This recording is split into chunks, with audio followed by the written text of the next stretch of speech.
তিনটা গাছ আছে। এই গাছগুলো দেখো তিনটা তিন রকম, না? সব তিনটা তিন সাইজের। তাহলে প্রথম গাছটা দেখো এক নম্বরে উপর সূর্য আছে, তার মানে কি খোলা জায়গা, খোলা জায়গা না, খোলা জায়গা।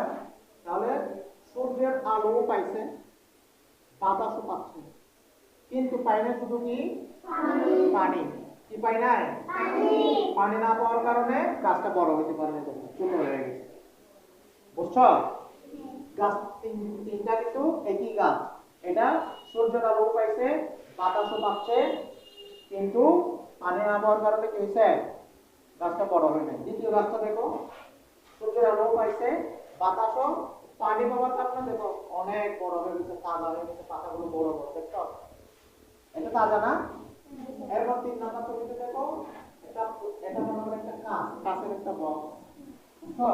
কাঁচের বক্স, কাঁচের বক্সের ভিতরে একটা গাছ। এখানে কিন্তু সূর্যের আলো ঢুকতেছে না, ঢুকতেছে ঢুকতেছে না, যে পরিমাণ দরকার ওই পরিমাণ এখানে আসতেছে না, অর্থাৎ গাছ পাচ্ছে না। তাহলে বাতাসও পাচ্ছে না, শুধু পাচ্ছে পানি। তাহলে দেখো গাছটা চিকন রয়ে গেছে, যে পরিমাণ মোটা হওয়ার কথা ওই পরিমাণ মোটা হয়ে যায়। তাহলে আমরা আজকে কি শিখলাম? একটা গাছ বড় হওয়ার জন্য সূর্যের আলো প্রয়োজন, বায়ু প্রয়োজন। বায়ু মানে কি? বাতাস। সূর্যের আলো প্রয়োজন, সূর্যের আলো, বায়ু প্রয়োজন, পানি প্রয়োজন। যে কোনো একটা যদি না হয় গাছ এরকম হয়ে যাবে। দেখো এটাতে সূর্যের আলো আছে, বাতাস আছে, কিন্তু পানি নাই, ছোট হয়ে গেছে।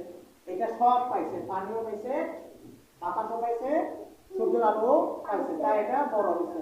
আর এটা দেখো পানি পাইছে কিন্তু বাতাস এবং সূর্যের আলো পাই নাই, তাই ছোট হয়ে গেছে। তাহলে কি শিখলাম? তারা যেন মনে রাখবা, একটা গাছ অর্থাৎ উদ্ভিদ বৃদ্ধির জন্য সূর্যের আলো, বায়ু এবং পানি